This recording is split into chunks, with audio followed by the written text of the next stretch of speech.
வருகின்ற பாராளுமன்ற தேர்தலில் தமிழகத்தில் வலுவான ஒரு தேசிய ஜனநாயக கூட்டணியை அமைத்து மூன்றாவது முறையாக பிரதமர் நரேந்திர மோடி அவர்கள் இந்த நாட்டினுடைய பிரதமராக வரும்போது அவருடைய தேர்வுக்கு அதிக பங்களித்த ஒரு மாநிலங்களில் ஒன்றாக தமிழகம் திகழ வேண்டும் என்கின்ற முயற்சியில் தமிழக பாரதிய ஜனதா கட்சி களத்தில் இருந்து கொண்டிருக்கின்றது. அதனுடைய ஒரு அங்கமாக தேசிய ஜனநாயக கூட்டணியில் அசைக்க முடியாத ஒரு அங்கமாக திகழ்கின்ற தமிழ் மாநில காங்கிரஸ் கட்சியினுடைய தலைவர் ஜி.கே. வாசன் அவர்களை இன்று சந்தித்து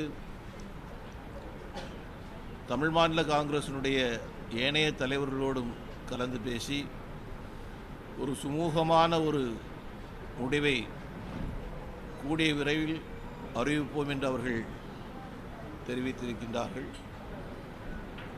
4ஆம் தேதி பிரதமர் அவர்கள் வருகை தர இருக்கின்றார்கள். அதற்கு பின்பாக இது குறித்து 2ஆம் கட்ட பேச்சுவார்த்தை தமிழ் மாநில காங்கிரஸோடு நடைபெறும் என்பதை தெரிவித்துக் கொள்கின்றேன். ஐயா அவர்கள் பேசும்போது ஒன்றை குறிப்பிட்டு சொன்னார்கள். தேசபக்தர்கள், தேசபக்தி நிறைந்த இயக்கம், அப்படிப்பட்ட இயக்கங்கள் ஒன்று சேர்ந்து தேசிய ஜனநாயக கூட்டணியை அலங்கரிக்க வேண்டும் என்று சொன்னார்கள். இன்று தேசிய ஜனநாயக கூட்டணியில் அங்கம் வகிக்கக்கூடிய பல்வேறு கட்சிகள்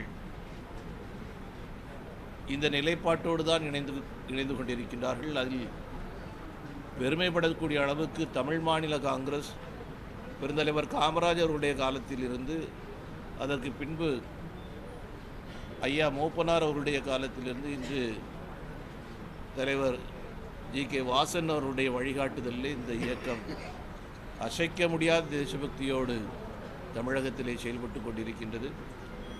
அவர்களோடு இணைந்து பயணம் செய்வது இந்த பாராளுமன்ற தேர்தலில் ஒரு மிகப்பெரிய வெற்றியை பாரதிய ஜனதா கட்சிக்கு கொடுக்கும் என்கின்ற நம்பிக்கை எங்களுக்கு இருக்கின்றது. அவர்களோடு இணைந்து இந்த தேர்தலை சந்திப்பதில் நாங்கள் மற்றற்ற மகிழ்ச்சி அடைகின்றோம்.